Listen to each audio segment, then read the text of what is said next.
আজকের এই আলোচনা সভায় উপস্থিত আছেন প্রধান অতিথি হিসেবে উপস্থিত আছেন অধ্যাপক AZM জাহিদ স্যার এবং প্রধান অতিথি সভাপতি হিসাবে উপস্থিত আছেন ইঞ্জিনিয়ার ফখরুল আলম ভাই এবং সাধারণ সম্পাদক রুহুল আমিন আনন্দ ভাই সহ বিএনপির বিভিন্ন নির্বাহী কমিটি এবং স্থায়ী কমিটি এবং আমার টেক্সটাইল ইঞ্জিনিয়ার ভাই ও সাংবাদিক বন্ধুগণ, আসসালামু আলাইকুম। 31 দফার প্রেক্ষিতে টেক্সটাইল সেক্টরের যে ভূমিকা সেটা বলে শেষ করা যাবে না। 31 দফা কাঠামো মূলত হচ্ছে যে টেক্সটাইল ইঞ্জিনিয়ারদের জন্য বিশেষ একটা কাঠামো। এই কাঠামোতে টেক্সটাইলের 16 এবং 17 নম্বর অনুচ্ছেদে বলা আছে যে প্রত্যেকটা টেক্সটাইল সেক্টরের প্রত্যেকটা মিল যেগুলো বন্ধ আছে, বন্ধ কারখানাগুলো আমাদের চালুর ব্যবস্থা করতে হবে। এইগুলা চালু না করলে যেইগুলা শ্রমিক আমাদের যে শ্রমিক কার্যক্রমতা হারাইছে, কার্যক্রমতা বিভিন্নভাবে হারায় বেকার আছে, যতদিন বেকারত্ব থাকবে ততদিন দেশে উন্নয়ন করা সম্ভব না। তাই বন্ধ কারখানাগুলো চালুর ব্যাপারে আমাদের প্রধান ভূমিকা রাখা দরকার।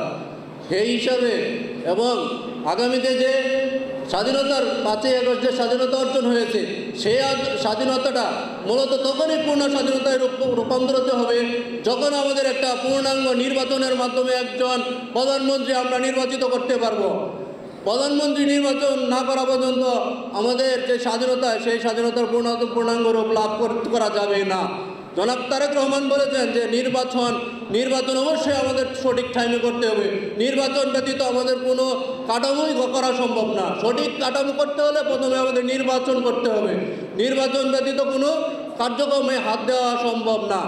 বর্তমান যে সরকার সেই সরকার দ্বারা কোনো কার্যকাঠামো করা সম্ভব না। তাই আমি বলবো নির্বাচনটাকে গুরুত্ব দিয়ে দেখার জন্য, তারপরে টেক্সটাইল সেক্টরকে সামনের দিকে এগিয়ে নেওয়ার জন্য যেই সব কার্যক্রম আছে যেমন বিজিএমই, বিকেএমই এবং বিজিএমসি এগুলাকে পূর্ণরূপে স্বাধীনতা দিয়ে কাজ করতে হবে এবং আমাদের যে জেটেফ জাতীয়তাবাদী textile engineering association of Bangladesh এই সংগঠনের সাথে সারা বাংলাদেশের প্রায় 4 থেকে 7 হাজার টেক্সটাইল ইঞ্জিনিয়ার প্রত্যক্ষ এবং পরোক্ষভাবে জড়িত, তাদেরকে গুরুত্ব দিয়ে তাদের মাধ্যমে টেক্সটাইল সেক্টরকে ভালোভাবে এগিয়ে নেওয়ার জন্য আমি এবং আমার সিনিয়র পার্সন যারা আছে তাদের কাছে দাবি জানাবো। জানি টেক্সটাইল সেক্টরে যারা বিশেষ করে বিভিন্ন আন্দোলন সংগ্রামে যারা বিভিন্নভাবে হয়রানি হয়েছে তাদেরকে গুরুত্ব দেওয়ার জন্য এবং আগামীতে যাতে টেক্সটাইল সেক্টরকে রেমিটেন্সের প্রধান মাধ্যম, দেশের 80% রেমিটেন্স আছে টেক্সটাইল সেক্টরের মাধ্যমে। এই টেক্সটাইল সেক্টরকে গুরুত্ব দিয়ে আমাদের সর্বোচ্চ গুরুত্ব দিয়ে কাজ করতে হবে। টেক্সটাইল সেক্টরের গুরুত্ব ব্যতীত এই দেশকে উন্নয়ন করা সম্ভব না। প্রত্যেকটা উন্নয়নের কাঠামো হিসাবে যেখানে গার্মেন্টস শ্রমিক প্রায় 5 কোটির মতো লোক এই এখানে কর্মসংস্থান করে খাচ্ছে, এই জায়গায় বেকারত্বতা বাড়লে দেশে অভাব অনটন এবং পূর্বের ন্যায় বিভিন্ন ধরনের হয়রানি, বিভিন্ন ধরনের ডাকাতি রাহাজানি শুরু হবে। তাই টেক্সটাইল সেক্টরে গুরুত্বপূর্ণ ভূমিকা রাখতে হবে। এই 31 দফায় বিভিন্ন জায়গায় জনাব তারেক রহমান বিশেষভাবে পেশাজীবীদের গুরুত্ব দিয়ে অনেকগুলো অবকাঠামো তৈরি করেছেন। তো আমি আমার বক্তব্য দীর্ঘায়িত করব না। বাংলাদেশ জিন্দাবাদ, বাংলাদেশ জাতীয়তাবাদী দল বিএনপি জিন্দাবাদ, জেটেফ জিন্দাবাদ, দেশনায়ক তারেক রহমান জিন্দাবাদ, বাংলাদেশ মেজর জিয়াউর রহমান অমর হোক, বাংলাদেশ জিন্দাবাদ। আসসালামু আলাইকুম।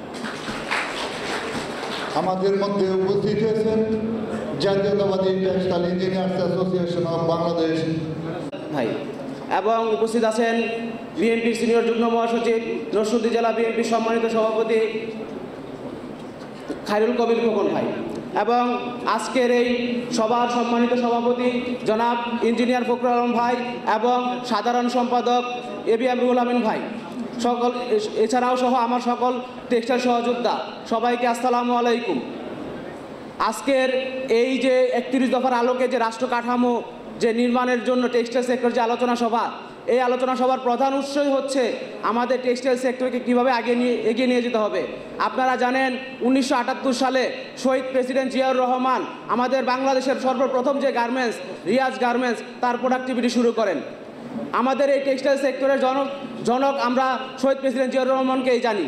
আজকে শহীদ প্রেসিডেন্ট জিয়াউর রহমানের যে 19 দফা ছিল, সেই 19 দফার আলোকে বাংলাদেশকে শিল্প উন্নয়ন করার জন্য, অর্থনৈতিকভাবে সমৃদ্ধি আনার জন্য এই যে রিয়াজ গার্মেন্টস 1978 সালে তিনি প্রতিষ্ঠিত করেছিলেন এবং সর্বপ্রথম উনি প্রথম প্রোডাক্টিভিটিতে ইউরোপীয় কমিশনের মাধ্যমে প্রায় 10,000 পিস গার্মেন্টস আইটেম তিনি রপ্তানি করেছিলেন, যার মাধ্যমে আমাদের দেশের অর্থনীতি সচল হয়েছিল।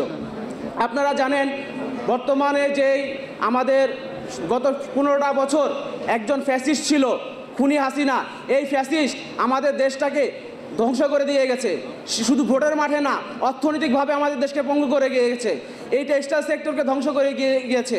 আপনারা জানেন বাংলাদেশে প্রায় 26 লক্ষ ভারতীয় লোক এই দেশে অবৈধভাবে চাকরি করতেছে, তারা বড় বড় প্রতিষ্ঠানে বসে আছে, কিন্তু আমার দেশের যে মেধাবী এবং যোগ্য টেক্সটাইল ইঞ্জিনিয়াররা আছেন তারা যোগ্য জায়গায় স্থানান্তরিত হয়নি। কারণ ইন্ডিয়ার মাধ্যমে এই হাসিনা তার দাসত্ব কায়েম করেছে, এই দেশের টেক্সটাইল সেক্টরকে ধ্বংস করে দিয়ে গেছে। আপনারা জানেন একটা দেশের অর্থনীতি নির্ভর করে সেই দেশের শিল্প ব্যবস্থার উপর। আপনারা দেখেছেন বাংলাদেশের অর্থনীতির প্রায় 86% রিজার্ভ আসে বাংলাদেশের টেক্সটাইল সেক্টর থেকে। এই সেক্টরের সাথে আপামর জনসাধারণের সর্বমোট 5 কোটিরও বেশি জনগণ এই যে সেক্টরের সাথে যুক্ত।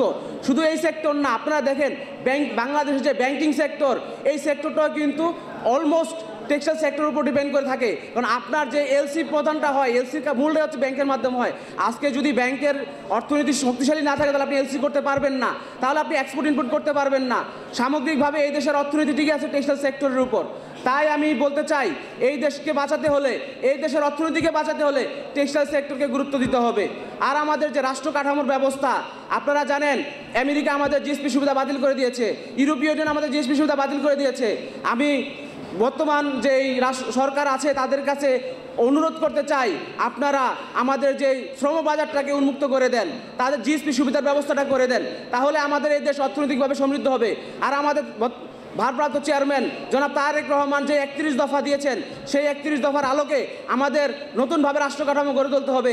যেমনভাবে শহীদ প্রেসিডেন্ট জিয়াউর রহমান 19 দফার মাধ্যমে রাষ্ট্র কাঠামো পরিবর্তন করেছিলেন, আধুনিক গণতন্ত্র প্রবর্তন করেছিলেন।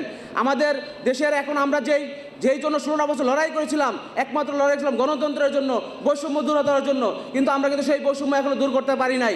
যদি বাংলাদেশে 31 দফা প্রতিষ্ঠিত হয় তাহলে এই দেশের ভারসাম্য প্রতিষ্ঠিত হবে, এই দেশের গণতন্ত্র প্রতিষ্ঠিত হবে, এই দেশের মানুষ আবার স্বাধীনভাবে চলাফেরা করতে পারবে, এই দেশের অর্থনীতি সমৃদ্ধ হবে। তাই আমি আমার বক্তব্য বেশি দীর্ঘায়িত করব না। আমি এখানে সিনিয়ররা আছেন, তারা গুরুত্বপূর্ণ ভূমিকা রাখবেন, তাই আমি বেশি কথা না বলে আমি আমার বক্তব্য শেষ করছি।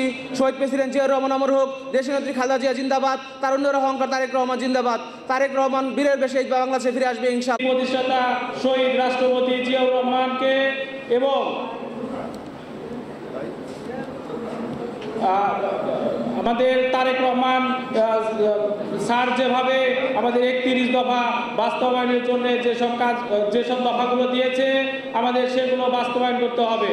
আর এই বাস্তবায়নের মধ্যে রয়েছে ভোট অধিকার, 31 দফার ভিতর রয়েছে ভোট অধিকার।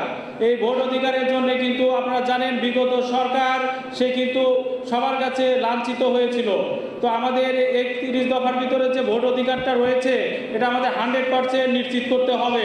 এবং আমাদের যে আমরা যারা টেক্সটাইল সেক্টরে আছি তাদেরকে কিছুদিন আগে আমাদের কাউন্সিলে তারেক রহমান সাহেব বলেছিল যে আমাদের প্রোডাক্টিভিটি এবং কোয়ালিটি এইগুলো বাড়ানোর জন্যে।